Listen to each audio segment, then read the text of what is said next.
Bienvenidos a la Feria del Libro de Mendoza, edición 2020, una edición particularísima que estamos haciendo por aquí, por estas pantallas, pero aún así sumamente viva, y tanto que se escuchan los sonidos de las casas de las personas que están participando de las reuniones, pero lo más interesante es a la persona a quien vamos a entrevistar hoy, porque ella es María Teresa Andrueto. Y para quien no la conozca, voy a contar una breve reseña, que es breve, porque su producción y su importancia en el mundo de las letras queda corta, digamos. Ella nació en Arroyo Cabral, en Córdoba, se crió en el corazón, yo vi que en el corazón de la patria cerealera, podríamos decir, o en el corazón por lo menos de la patria cerealera de Córdoba, un pueblito de Olivo, donde después tal vez me cuentes eso, María Teresa, había un gran hospicio, el más grande de Sudamérica. Debe haber sido interesante esa infancia allí. En los años 70 estudió letras en la Universidad Nacional de Córdoba y fue militante de izquierda, de una fracción de izquierda. Autora de muchísimas novelas: Tama, La mujer en cuestión, Lengua madre, Las manchadas, un montón. También de libros de cuentos como Cacería, No a mucha gente le gusta la tranquilidad, de ensayos. Este título me encanta, es el ensayo Hacia una literatura sin adjetivos, y también ha publicado novelas y cuentos para chicos como Estéfano, Veladuras, El país de Jen, La niña y el corazón de la casa, La niña y el corazón de la casa. Ha sido merecedora de múltiples premios, pero el que le ha dado el mayor prestigio, podríamos decir, es el premio Hans Christian Andersen en 2012, es el Nobel de Literatura para la literatura infantil y juvenil.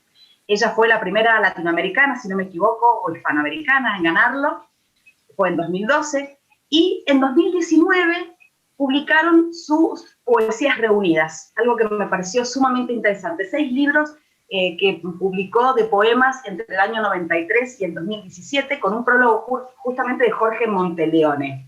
Bueno, me he trabado un poquito en la presentación porque estoy un poco nerviosa, tengo que confesarte, y estoy nerviosa. Oh, sí, vos sabés que sí, yo no suelo ponerme muy nerviosa cuando las entrevistas, pero en este caso sí, porque me parece que, bueno, una de las características que tiene esta Feria del Libro es que son muchas mujeres las que están representándonos en la literatura. Y creo que de todas ellas, por eso estoy un poco nerviosa, vos me parece que sos una de las más importantes, en el sentido de que sos la que ha podido proyectar la voz de un género, el de la literatura infantil y juvenil, que generalmente se dice que es inferior o que es de menos categoría que el de la literatura para adultos. Y a mí me parece que al contrario, y lo has proyectado tan importantemente, que te has ganado el premio más grande en ese ámbito. Entonces, bueno, nada, me parece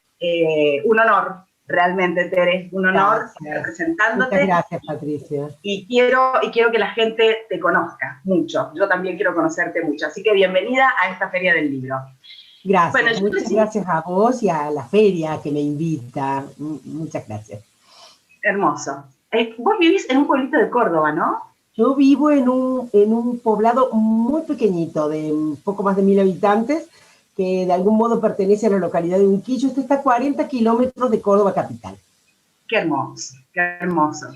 Me hace acordar a la Lili Bodoc, que la Liliana Bodoc tampoco quería vivir en el Trapiche, en San Luis. Sí.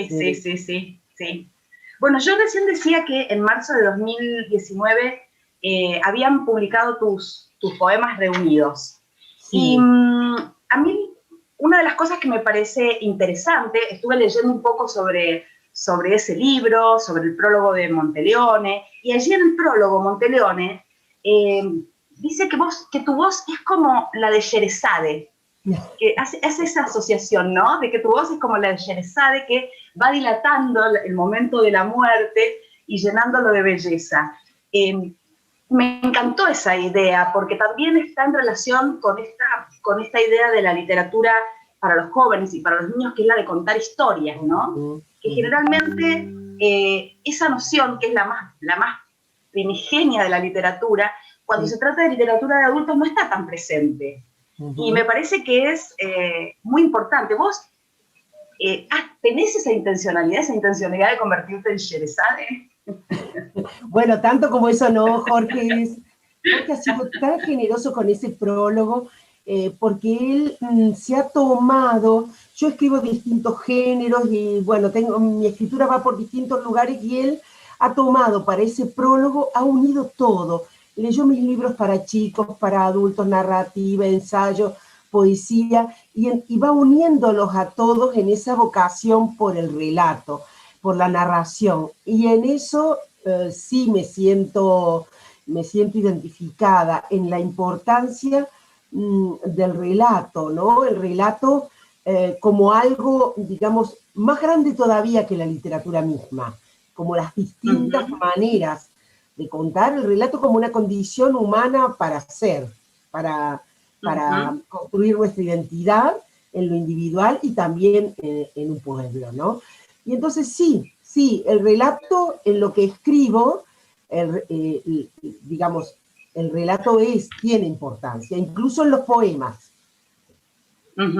Sí, bueno, de hecho, en tus poemas hay dos aspectos bastante interesantes que son justamente uno, que es esta intención de poner en escena lo real, esto que vos decís, ¿no? De construirse uno mismo a partir del relato, esto por un lado, y por el otro lado el diálogo con otros, en este caso con artistas muy importantes para vos, escritores muy importantes, ¿no? Como, no sé, Beatriz Vallejo, como Patti Smith, me llamó mucho la atención eso. ¿Cómo es ese trabajo del poema en vos? Bueno, a mí me interesa mucho el poema relato. Hay una marca me parece a mí, de Cesare Pavese, en la idea de un poema que cuenta. También los poetas de sesentistas contaban mucho, narraban, digamos. Yo creo que hay un núcleo narrativo en todo, incluso hasta en los poemas más conceptuales o más abstractos o más sonoros. Ahora, otro de mis intereses, aparte de la cuestión de las mujeres que aparece todo el tiempo, es en verdad esto que decís, las palabras de los otros. O sea, cómo entran las palabras de los otros en mi propia escritura, como que el proceso de escritura fuera también una conversación con otros, las más de las veces con otras. Y algunas famosas, reconocidas, o como puede ser Patti Smith, o menos conocidas, pero con publicaciones y demás, como Beatriz Vallejo, pero también en Cleofé es con mi madre, por ejemplo, ¿no? Entonces, bueno, en Pavese es con la obra de Pavese. Eso en esos libros está muy visible, en esos casos, pero también está de una manera más escondida, diría, dentro de cuentos, de novelas. Por ejemplo, en Lengua Madre hay mucho de la conversación con hijas, sobrinas, madres, tías abuelas, vecinas. Muchas cosas entraron ahí transformadas, muchas cosas de la palabra de los otros o de las otras, ¿no? ¿Y qué sentís vos de la palabra de los otros que tiene que estar presente en tu literatura? ¿Por qué? Y aparece, no es una cosa que yo me imponga a mí misma, va apareciendo en parte porque, bueno, soy una atenta escucha de las palabras de los otros y las conservo en la memoria, a veces cosas habladas o escuchadas hace 30 años y demás, que están en la memoria. También porque soy una lectora intensa y entonces también dialogo con los libros que leo, ¿no? Y finalmente, que probablemente sea lo más importante, porque creo que Eugenio Montale decía que hacían falta muchos hombres para hacer a un hombre. Y yo creo que hacen falta muchas mujeres para hacer a una mujer y muchas escritoras para hacer a una escritora. Qué bonito eso. Entonces, eso, claro, en parte tiene que ver con eso, un proyecto en el que estoy con otras dos mujeres, Juana Luján y Carolina Rossi, de edición de una colección de narradoras argentinas olvidadas o no tan reconocidas, que se llama Narradoras Argentinas el proyecto, y lo hacemos para la editorial universitaria de Villa María, Edubín. Ajá. Ah, qué bueno. Sí. ¿Y en qué estado está ese proyecto? Bueno, ya han salido 11 títulos. Ajá. Nosotros tenemos un margen pequeño, como una gota en el océano, así que en los mejores años hemos sacado dos libros al año, pero después uno por año. Ahora está a fin de año o comienzos del que viene, porque está en proceso ya, una novela de Martha Lynch, la última novela de Martha Lynch, que se llama Informe bajo llave. Martha Lynch es una escritora que ha sido muy impugnada también por su derrotero político, ha hecho un arco, digamos, ha pasado por todas las posturas ideológicas y bueno, en algún momento se la ha asociado con la dictadura y ha tenido pronunciamientos incluso que produjeron escozor. Pero su escritura, más allá de eso, digamos, su escritura es potente y ella tiene obras, que han sido muy leídas en su momento. Y esta novela, que es la última, se llama Informe bajo llave, creeríamos que es la primera novela donde aparece una desaparecida. Ella ahí ficcionaliza con este personaje que se llama Vargas, ficcionaliza al almirante Macera y, digamos, a una mujer apropiada por él, digamos, tomada por él en esta ficción, de modo clandestino y demás.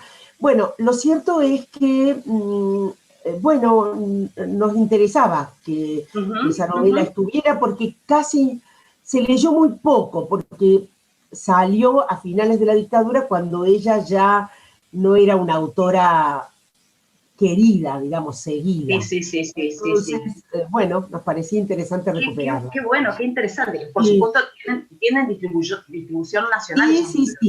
Sí, tienen distribución nacional, son libros editados por una editorial universitaria, de modo que tienen más o menos el derrotero que tienen los libros universitarios en las librerías grandes y demás, o en las librerías ligadas a las universidades, o en los espacios de venta ligados a las universidades, y por supuesto que la gente puede entrar a Edubín, con B corta, Editorial Universitaria de Villa María, y ahí está ofrecida la colección, se puede comprar virtualmente también. Ah, qué buen dato ese, qué bueno. Sí. Bueno, una de las cosas que vos decís que en tu literatura, y que en realidad me encantó la idea de que para hacer una mujer hacen falta muchas mujeres. Y yo me llama la atención que vos sos una de las escritoras como Liliana Godó, que no empezaron de pequeñitas escribiendo. Así es. Que la historia es siempre la historia de las escritoras, así, yo de chiquitita escribía, y entonces, bueno, el caso tuyo como el de Liliana no es ese, y entonces, ¿cuántas mujeres hubo previas a esa que empezó a escribir, y cómo se fueron engarzando para llegar a ese momento, ¿no?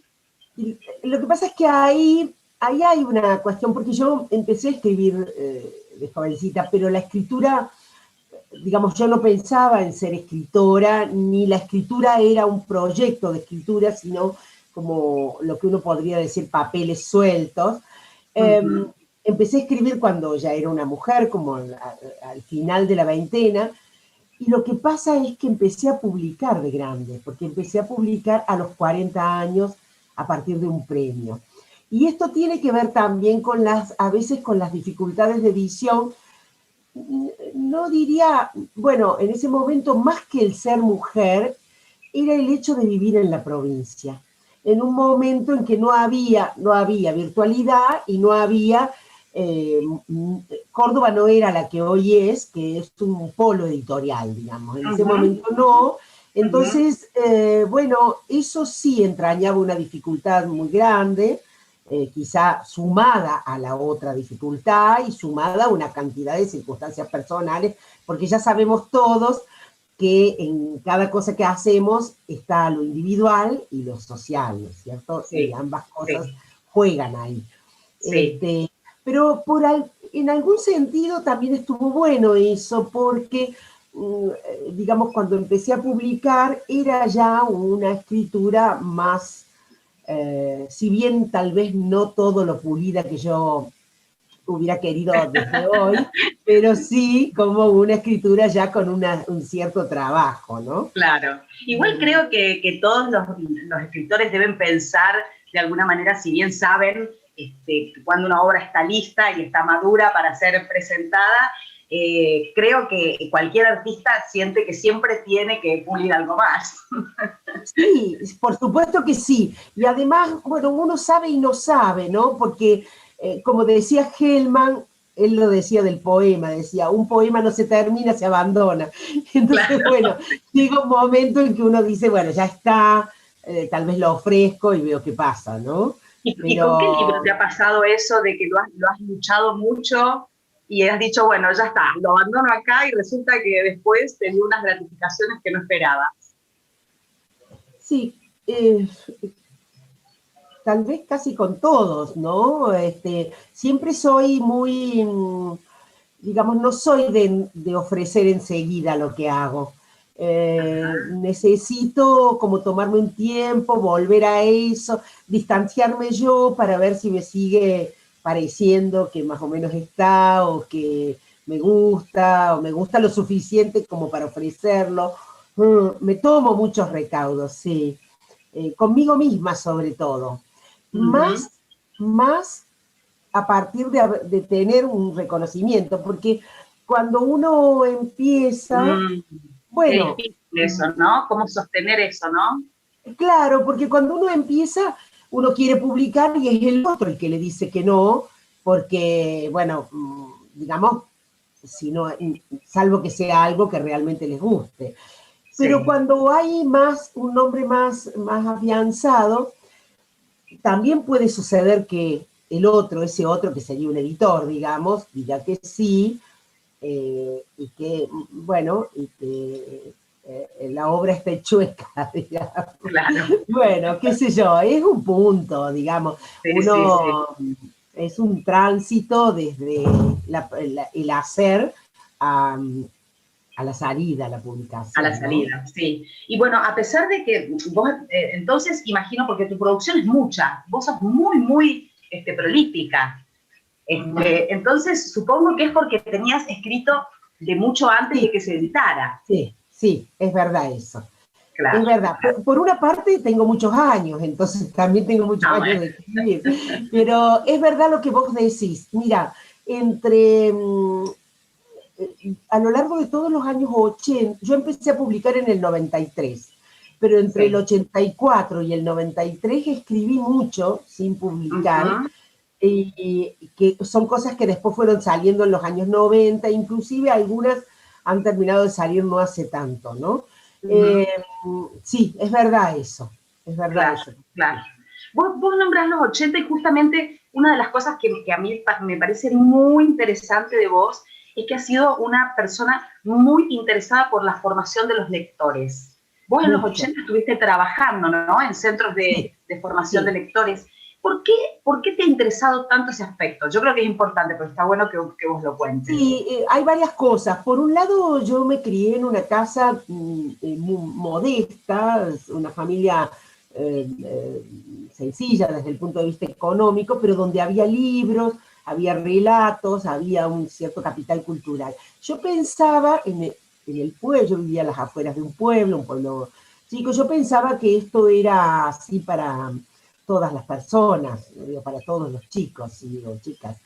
Y después me di cuenta de que no, y Uh -huh. eso me impulsó a un trabajo.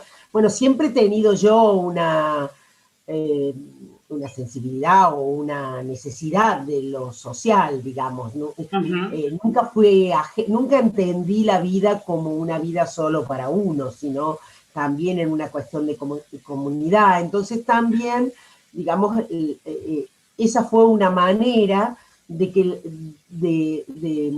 digamos, una preocupación por los otros a través de la literatura, ¿no? Y luego Sí. yo, en los años, en el 84, me uní a un grupo de mujeres en Córdoba y formamos un centro de investigación en literatura infantil y juvenil. Y era un momento en que aparecieron varios centros en distintos lugares del país. En esta recuperación democrática también era una recuperación del libro y de la literatura en la escuela y demás. Entonces, ese espacio, el CEDILIC, fue una casa de formación para mí, de autoformación, digamos, de formación colectiva con otras compañeras. Éramos todas mujeres en ese momento, ahora hay varones ahí. Sí, en un trabajo colectivo y también social con la literatura, ¿no? Muy interesante porque justamente yo soy especialista en teatro y en cine. Y en Mendoza se dice, en el ámbito del teatro y del cine, se dice que el público mendocino es sumamente exigente. Y yo estoy convencida de que es al revés, de que no exigen nada. Ah, mira. Claro, porque a medida que va avanzando la homogeneización cultural, el avasallamiento de las megaindustrias, también en el caso de la literatura, el marketing y todos esos procedimientos que se ponen en juego en los medios, hacen que se vaya achicando el gusto, que se vaya estrechando. Homogeneizando, claro. Exactamente, el gusto. Se homogeniza, claro. Se pierde la singularidad, y se pierde también ese desacomodo, esa rebeldía, esa singularidad. Igual, a todas las formas del arte, en realidad tiene que ver con la construcción, me parece a mí, de un pensamiento que no se funda en un pensamiento único, sino, bueno, en un empoderamiento, llamémosle, de los sujetos acerca de sus gustos, o de nuestros gustos, lecturas, pensamientos, posicionamientos y demás, ¿no? Eso es fundamental, me parece que esa articulación entre el arte y la educación sería, porque la educación del espectador, la educación sistemática o fuera o parasistemática,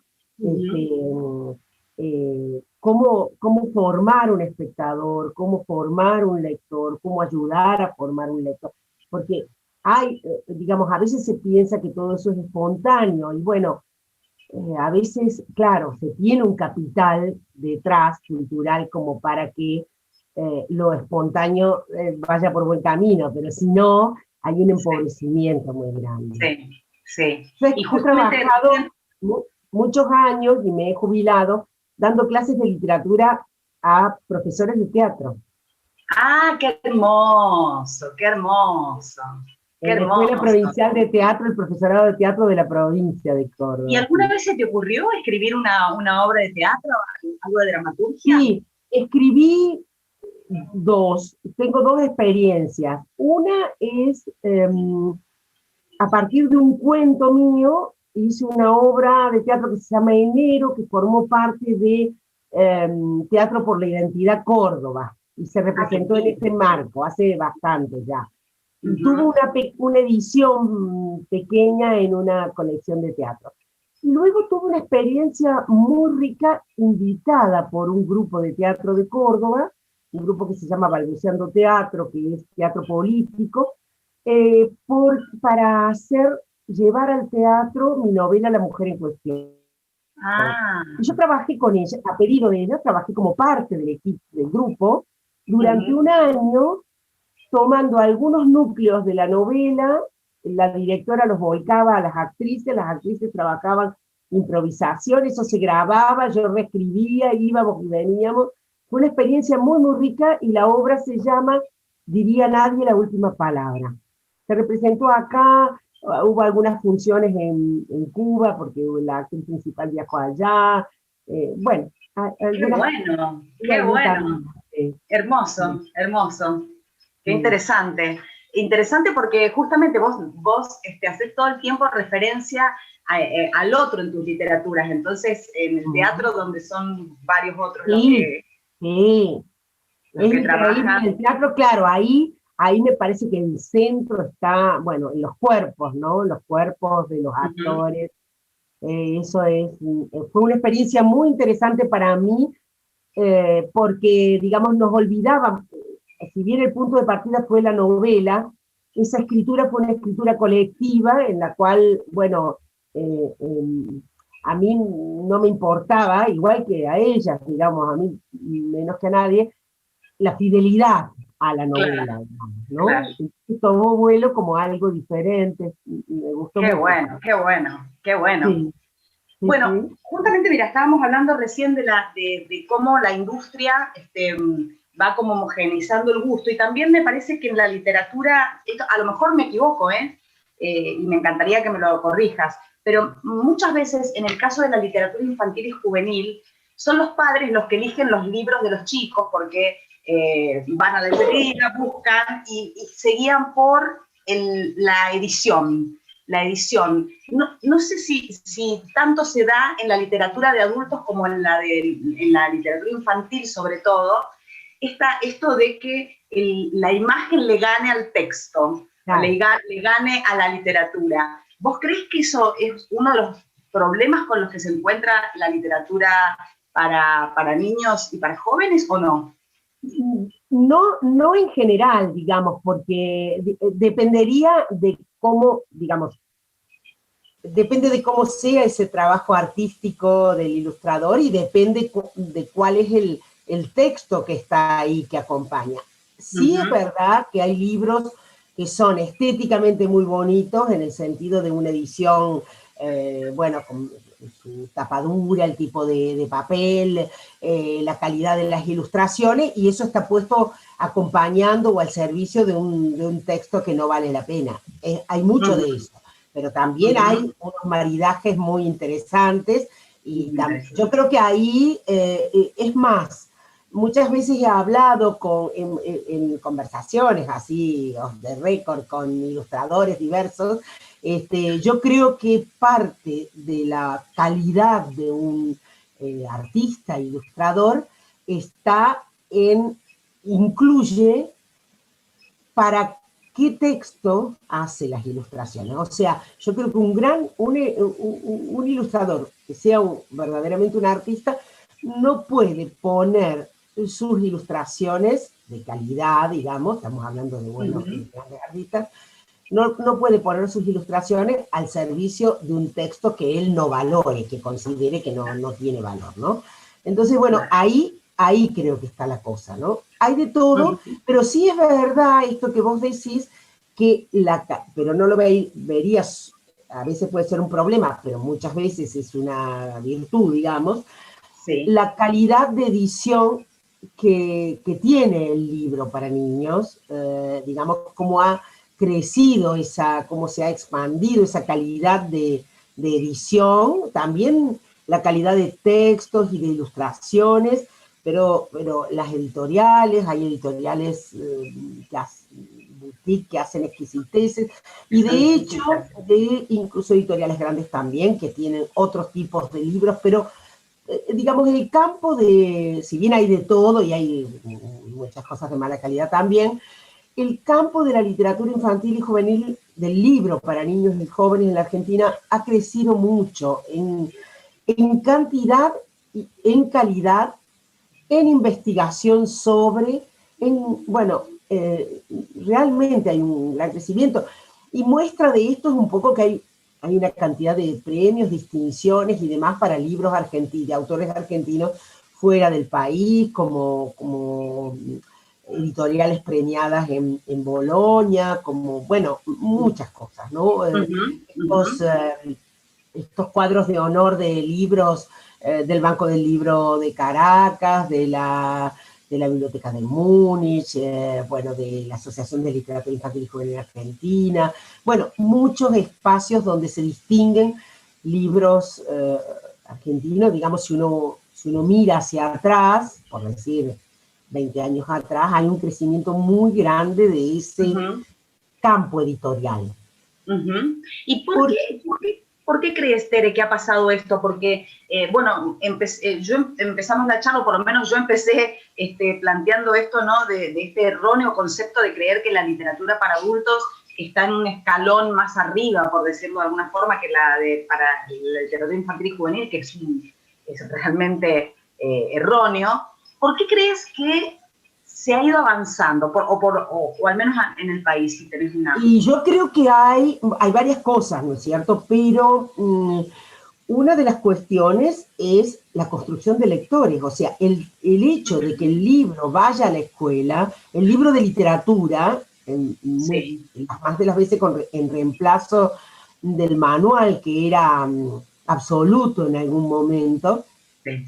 la penetración del libro de literatura, el libro para niños, o también para, bueno, la categoría juvenil es más escabrosa porque ahí, bueno, habría que ver qué ponemos, dónde está bueno, pero el libro para niños, por ejemplo, tiene que ver el crecimiento editorial, lo cual quiere decir de editoriales, de autores, de ilustradores, bueno, de investigadores y demás, tienen que ver con la demanda de la escuela, ¿no es cierto? Entonces, bueno, en la medida en que la escuela trabaja más en la construcción de lectores,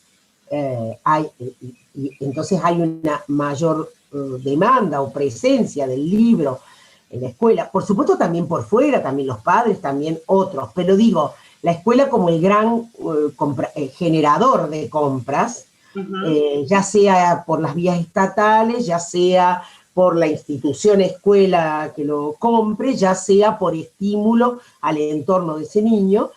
Bueno, vos lo sabrás también, lo mismo en el teatro, lo mismo en todo, si no hay receptor, no hay nada, digamos. Si no hay espectador, no crece el teatro, ¿no es cierto? Si no hay lectores, tampoco crece una literatura. Entonces, el aumento del nivel lector de una sociedad genera, bueno, mayor y mejor literatura y también genera un crecimiento de la industria editorial, ¿no? Sí, claro. Este es un punto importante.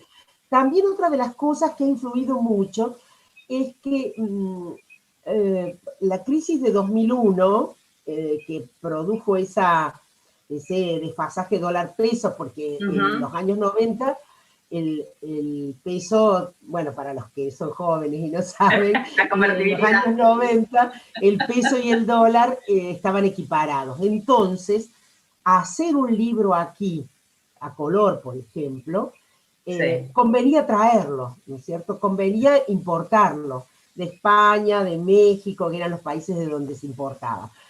Porque hacerlo aquí era muy costoso. Con el desfasaje se volvió caro traer un libro, digamos, y entonces muchas editoriales empezaron a hacer libros álbum o libros con muchas ilustraciones y demás. Eso también fue un factor de crecimiento. Bueno, lo que pasa es que uno tiene que ver, yo creo, bueno, yo siempre he mirado así la literatura y los campos culturales, digamos, ni el libro está solo como una flor sola en el mundo, ni el escritor o la escritora como un árbol solo tampoco. O sea, uno está inserto en un campo en el cual hay muchos actores, y digamos, está quien escribe, está quien ilustra, está quien revisa, está quien edita, quien dirige colecciones, quien vende los libros, tiene librerías, hay quien enseña, quien investiga. Hay como una... En la idea popular, yo tengo así mucha relación con jóvenes y demás, está eso de que como si el escritor hiciera el libro. Claro. Y no es así, los escritores no hacemos libros, los escritores escribimos novelas o cuentos o poemas, y con eso los editores hacen libros, ¿no es cierto? Claro, claro. Y hay mucha gente. Está invisibilizado todo ese trabajo claro. que hay alrededor de ese texto que surge, ¿no? Sí. Por supuesto. Sí, por supuesto, por supuesto. Vos recién decías que el campo para determinar los límites entre qué es literatura juvenil y qué es... Yo me imagino que veía también que vos no hablas de estos compartimentos estancos, ¿no? De literatura para jóvenes, sino que vos hablas de zonas de lectura. ¿Qué querés decir con zonas de lectura? Zonas de lectura y de lectores, porque algunos dicen el género literatura infantil, pero no es un género, porque dentro de la literatura infantil, dentro de los libros para chicos, hay cuentos, hay poemas, hay literatura informativa, hay novelas, hay libros álbum, entonces Claro. hay teatro, hay varios géneros metidos ahí. Entonces, lo que define ese campo del cual uno participa es la zona de lectores, o sea, la preferencia de lectores, digamos, ¿no? Que además también es resbalosa, ¿no? Porque a veces está hecha esa zona, digamos, a este libro lo leen niños, por ejemplo, por decir, ¿no? Sí. Pero a veces eso está hecho por el texto mismo, o a veces es porque está ilustrado, o porque el editor le dio una determinada característica a la edición y hizo que un texto que podría no ser para chicos va en una... Bueno, para poner un ejemplo que probablemente muchos conozcan, es, por ejemplo, el oso de las cañerías de historias de Cronopios y de Fama de Cortázar. Sí. Bueno, Alfaguara hizo una edición preciosa, me parece que articulada con Zorro Rojo, ilustrada, tomando ese texto, o sea, ese solo texto de historia de Cronopios y de Fama, convertido en un libro. Yo, por ejemplo, perdón por la autorreferencialidad, estuve no hace mucho en una charla virtual en Colombia y era sobre poesía, no poesía para niños, era sobre mi libro de poemas, y leí como cierre un poema mío que se llama Genealogía, y una editora de Bogotá, que ya me ha editado otras cosas, me escribió y me dijo, yo quiero convertir ese poema en un libro ilustrado. Y bueno, y está haciéndolo, por supuesto se lo di, hicimos un arreglo. Y ella le pidió hay una ilustradora italiana que está trabajando en las ilustraciones de ese, un poema largo. Y bueno, no sé para quién será, quién lo leerá, el que quiera, ¿no es cierto? El que quiera. Claro, el que quiera. ¿Y has tenido experiencia así de trabajar, alguna experiencia particular de trabajar con algún ilustrador o con algún tipo de trabajo que te haya sido particularmente interesante por algo? Sí, yo he trabajado, en algunas ocasiones he trabajado con otros, con ilustradores, ya voy a decir qué libros, no en todos los casos, pero sí tengo una experiencia muy rica con István, con quien hicimos István Ritter, István para los lectores. Con él hicimos una sociedad creativa para varios libros. Hicimos Trenes, La Durmiente, una serie que se llama Fefe es así, que son varios títulos para los muy chiquitos. Eso con István, una experiencia muy rica y bueno, nosotros éramos muy amigos y bueno, eso. Después, con Martina Trach hicimos Clara y el hombre en la ventana, que salió El Limonero el año pasado, el anteaño salió. En ese caso, el caso de István y el caso de Martina son los casos de mayor trabajo conjunto, porque son lo que más tiene que ver con la idea de libro álbum, es decir, un libro donde los dos lenguajes, digamos, la escritura y la ilustración, se necesitan. En el caso de Clara y el hombre en la ventana con Martina Trach, yo no la conocía a Martina. Yo presenté el el guión del libro álbum y Sí. unos textos y los diálogos a la editorial. La editorial la buscó a ella y nos puso en contacto. Y bueno, y a lo largo de un año fuimos y vinimos y conversamos y fue muy lindo ese proceso también. Lindo. Muy ¿Y tu obra se modificó en ese ir y venir con ella, por ejemplo, en ir trabajándolo? Lo que pasa, sí, lo que pasa, porque era realmente un libro álbum, lo que pasa es que en ese caso yo lo que, porque tampoco era que yo le indicaba cómo tenía que hacer ella las cosas, yo no funciono así, no me interesa eso, digamos, al contrario, me parece que mientras más se vuele el otro con lo suyo, me parece que más interesante es, ¿no? Así que no soy controladora así de lo del otro, sí mucho con lo mío, ¿no? De revisarlo mucho. Sí, y dialogar y demás. El guión de ilustración eran escenas, una escena donde, qué sé yo, una madre lava. Entonces, lo que conversamos mucho es en qué época sucedería, eh, cómo era el lugar donde vivían, que era un lugar rural. Martina es una chica joven, yo soy una mujer grande, entonces como decidimos situarlo en los años 50 más o menos, en una época que funcionara como la de la abuela de un niño de hoy, digamos, ¿no?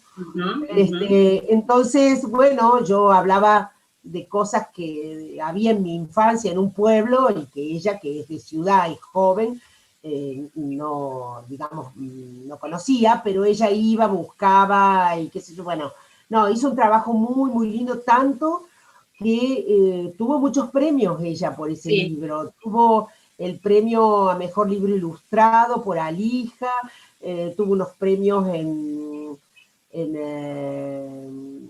Bolonia, hizo una exposición en Berlín con sus ilustraciones, no, fue algo muy, muy bonito. Qué bueno, sí. Qué hermoso, qué hermoso. Vos decías, bueno, estabas ahora contando que imaginaban que eran algunas situaciones de la infancia. La Liliana Bodoc decía que, te la traigo a colación porque sí, para mí es una referencia importante, claro. ¿no? La adoramos a Liliana y bueno, ha sido, bueno, sí, tan tremenda su desaparición. Sí, pero ella decía, y eso a mí me gustaba mucho, que ella siempre escribía para volver a la infancia, o sí, era eso, como para volver a la infancia. Siempre la escritura la llevaba a la infancia. Sí. ¿Eso, en el caso tuyo, tiene algún sentido? ¿Pasa de alguna manera eso o no? A veces, en algunos libros, no en todos, y no necesariamente en mi infancia. Pero no en todos tampoco, porque a veces, bueno, hay libros, digamos, no necesariamente un libro para chicos tiene que tener un niño como protagonista. Eso también, bueno, digamos, hay una tendencia a que sí, pero puede que no. Digamos, hay libros preciosos que tienen personajes que son ancianos o adultos, o bueno, o no son seres humanos, son animales, o lo que fuere. No es indispensable, digamos, ¿no? Como tampoco es indispensable la inocencia, como tampoco es indispensable el final feliz. Todo depende de cómo se resuelva eso en la escritura, ¿no? Y en las imágenes. Sí, vos sabés que yo cuando escribo, salvo salvo las cosas que he escrito para niños muy pequeños, como puede ser esa colección FEFA que hicimos con Isman, que es una niña muy pequeñita que entiende mal lo que le dicen los adultos, digamos, entiende raro, de otra manera, como al pie de la letra lo que le dicen los adultos. Salvo en esos casos, yo me despreocupo bastante de quién va a leer eso, ¿no? Eso te iba a preguntar, ¿cómo construís tu lector modelo? Y bueno, el lector modelo tiene que ver pienso mucho en el lector, pero en ese lector interno, justamente en ese lector modelo, y no en un lector real que tiene X años. Después cuando eso está, a veces en el camino de escritura, a veces cuando está, yo conozco bastante el mundo editorial argentino ya, y también de otros lugares, de Latinoamérica o de otros lugares, y entonces tal vez puedo pensar, o sea, que muchas veces me imagino, este libro sería tal vez para tal editor. Entonces, bueno, tengo como un orden de prioridades y a lo mejor se lo ofrezco a alguien, si ese no, entonces será otro. Pero sí tengo, incluso, ¿sabes qué?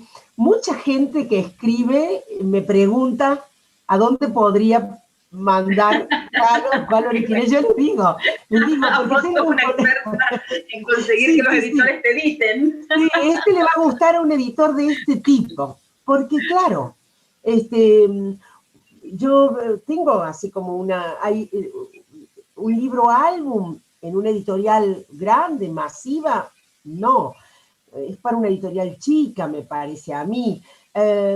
Tal tipo de libros o tales asuntos o tales formas van más en la línea editorial de tal o de cual, ¿no? Entonces yo imagino eso, no solo el lector posible, que a lo Claro. mejor, sino también dónde, más el editor, ¿no? Más el editor posible. Y ese editor pensará en el lector posible. Claro, impresionante, porque interesante esto que vos decís, porque entonces se toma mucho más presencia, no sé si la palabra es presencia, pero ahora que lo estás contando, toma mucho más cuerpo todo ese proceso que involucra el libro que decíamos recién que la gente no ve, Sí, ¿no? sí, y además también a lo mejor a un escritor que solo publica literatura infantil juvenil, eh, a lo mejor tiene más presente ese lector porque sabe que va a ir a un editor, va a ir a ofrecerlo a un editorial que trabaja esa zona. Pero como yo Claro. escribo para grandes, para chicos, narrativa, poesía o ensayo, qué sé yo, la verdad que no me importa porque después tendrá un lugar, tendrá un lugar. Claro, Y si no claro, lo claro. tiene, que a veces me ha pasado, que he ofrecido y no gusta, y a lo mejor he hecho un par de ofertas, y entonces no, lo bajo y lo guardo y veo después, porque si me dicen que no dos o tres, a lo mejor tiene algún problema el texto, eso también. Ajá, No me gusta insistir a toda vela para que salga sí o sí. No, no, ajá, no, porque la mirada del otro, bueno, si yo soy conocida y mi nombre tiene un reconocimiento y aún así un editor dice no, mirá, no claro, me convence o no sé, bueno, puede que tenga razón, ¿no? claro, claro. Qué Entonces, interesante, cómo escuchás al otro en todos los sentidos. Qué interesante eso. Siempre en todas en tu vida has tenido esa dinámica, ¿no? De estar escuchando al otro al creo punto de que sí. involucrarlo en tu literatura de manera, Yo hablar de creo pavés, que, yo creo que un ¿no? escritor es alguien que tiene que aprender a escuchar y a mirar. A mí me parece que la escritura, la ficción, mejor dicho, es una voz que hace ver, que hace que el otro, una voz que cuenta y en ese contar hace que el otro, el lector, el receptor, el escucha, vea lo que se ha contado. Entonces, como una voz que hace ver. Y eso por una parte, entonces hay algo ahí, sí, en la cuestión de la escritura que a mí me parece que tiene que ver con la escucha. Me interesa mucho la oralidad, me interesa mucho cómo suena la diversidad de voces en una sociedad, la pluralidad, eso siempre me interesó mucho. Y luego también, bueno, yo he sido docente muchos años y un buen maestro, yo creo que he sido una muy buena maestra porque he dado clases en secundario, en profesorado, pero también he acompañado muchos procesos de escritura de escritores, potenciales escritores o personas que querían encontrarse con su palabra y ahí hay que tener mucha escucha. Claro, claro. Escucha y respeto también Así es. del otro, Sí, ¿no? un respeto activo.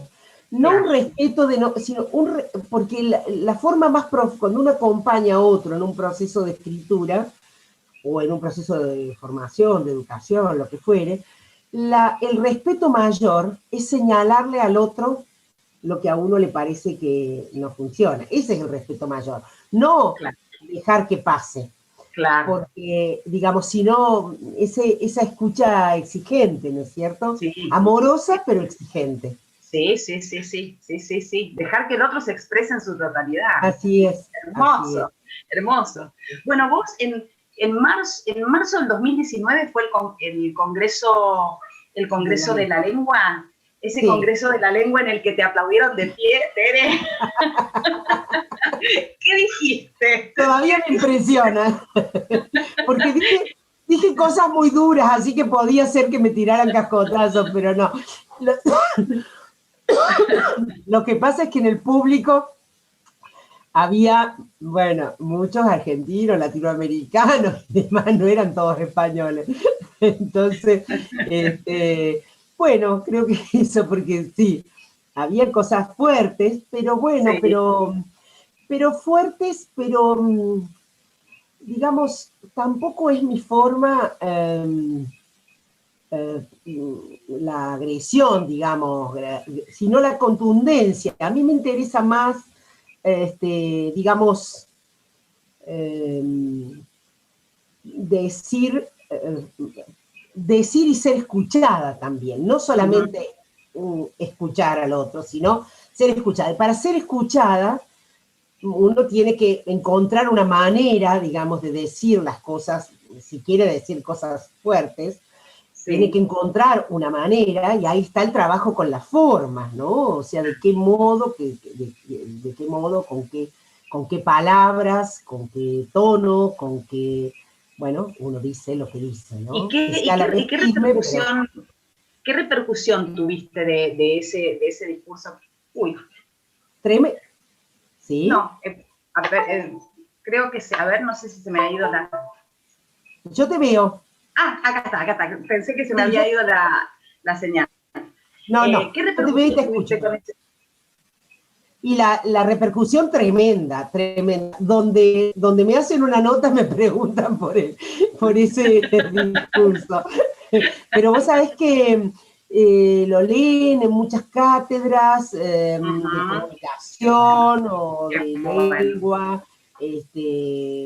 Sí, me han dicho, yo después de eso el año pasado viajé a varios lugares de Latinoamérica, también hice un viaje a Madrid, y en todos los lugares, bueno, son gente que tiene que ver con la lengua, con la escritura, obviamente, los que me decían, pero Sí, digamos, como que tuvo sí, mucho más de lo que yo de lo que imaginé. esperabas. Sí, sí, sí, Ujú, sí, ujú. sí. ¿Te quedaste conforme con eso? Con ese Sí, acto. sí, sí, yo en eso no tenía como temor, porque, ¿sabés qué pasa? Yo, digamos, no estoy inserta en ninguna institución en este momento. Entonces, bueno, yo Ujú, hablaba como escritora, hablaba como ujú, en nombre propio. Eso da mucha ujú. libertad también, La ¿no? libertad, Los sí. años también dan mucha libertad. Sí. Es verdad, Sí, es todo verdad. eso, sí, sí, es verdad eso. Así que Uno se no vuelve era más eso. impune con la edad.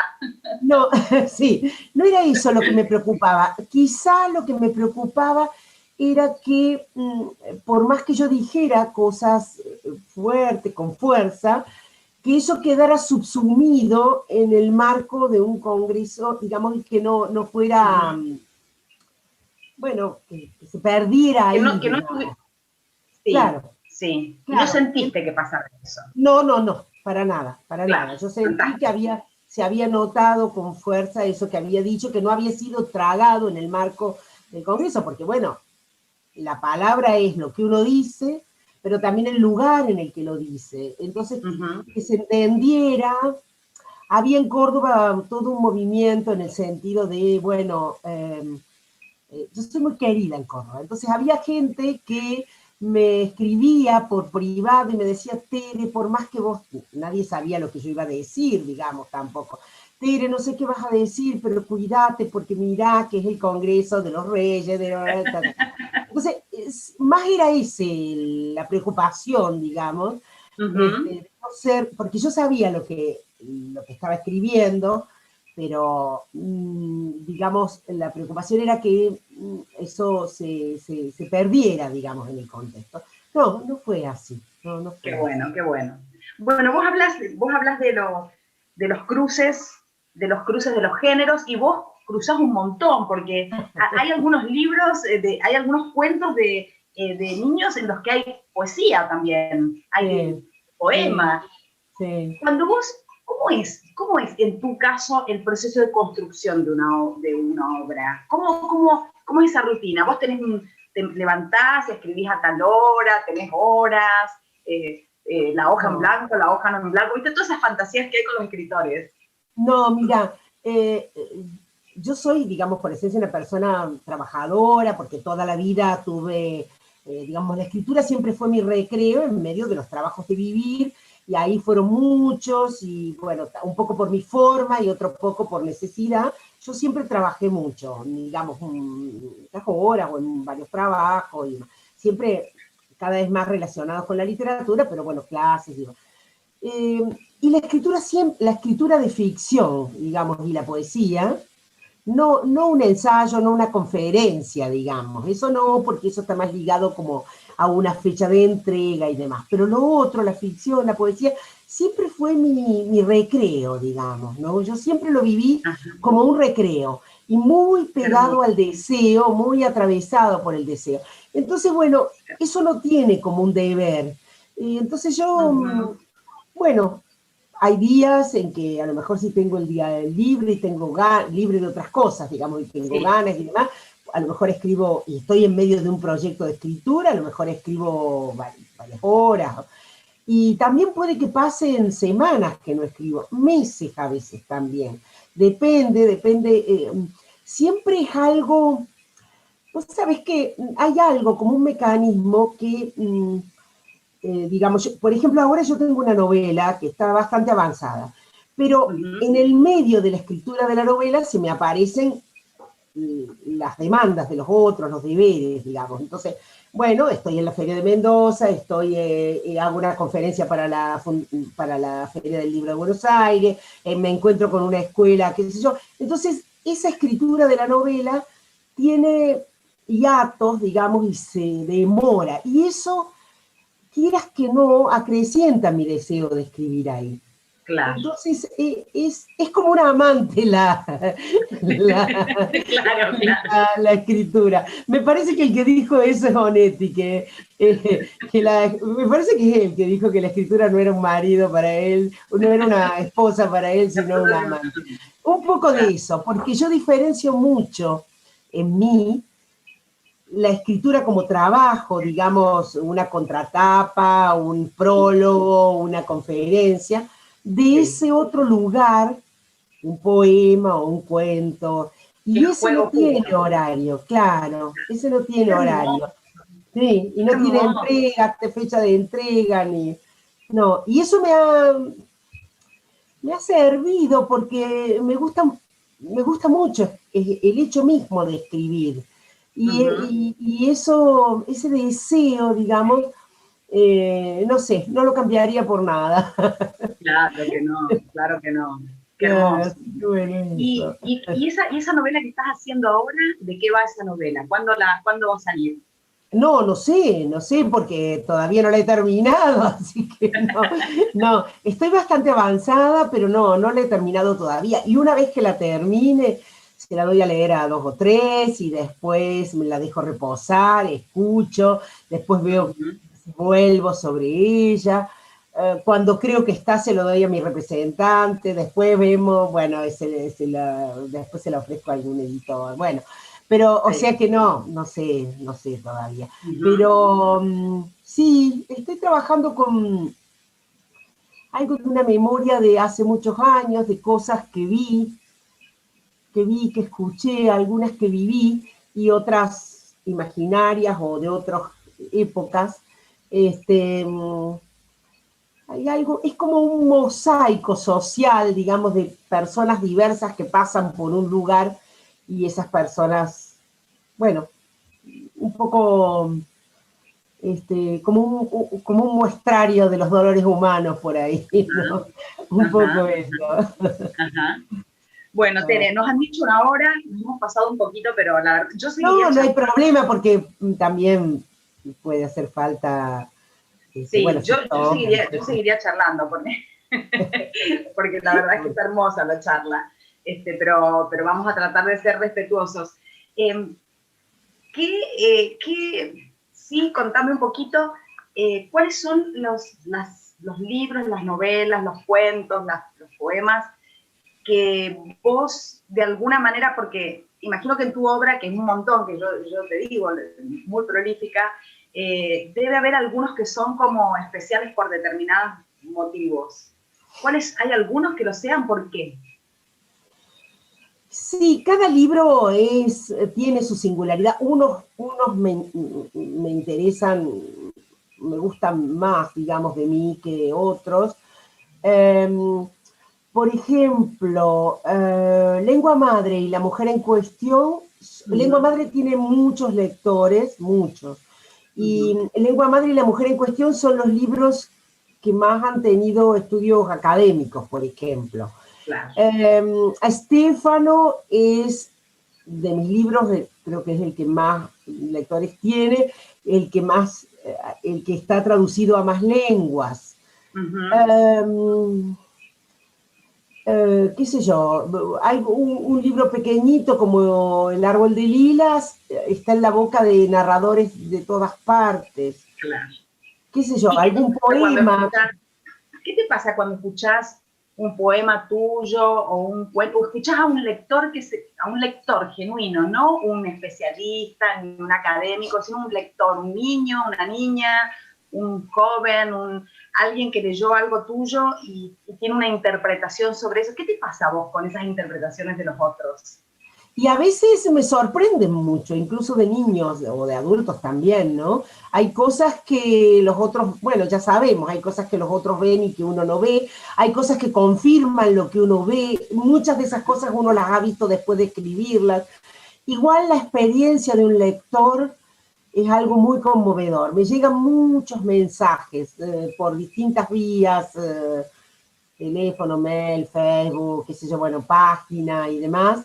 Muchos mensajes amorosos de lectores, claro, aquellos a los que no les gusta lo que uno hace no le escriben a uno, no escriben, o sea que los que escriben son aquellos a los que les gusta, pero a veces son palabras halagadoras y a veces no es eso, a veces es algo que habla de un impacto del libro en ellos, algo que punza, y eso es muy interesante. Por ejemplo, una vez me entró un mail, bueno, en Lengua Madre, una de las mujeres, de las 3 mujeres protagonistas, está escondida en un sótano durante la dictadura. Bueno, a mí me entró un mail una vez diciendo, yo también nací en un sótano. Nada más que eso. Cosas así.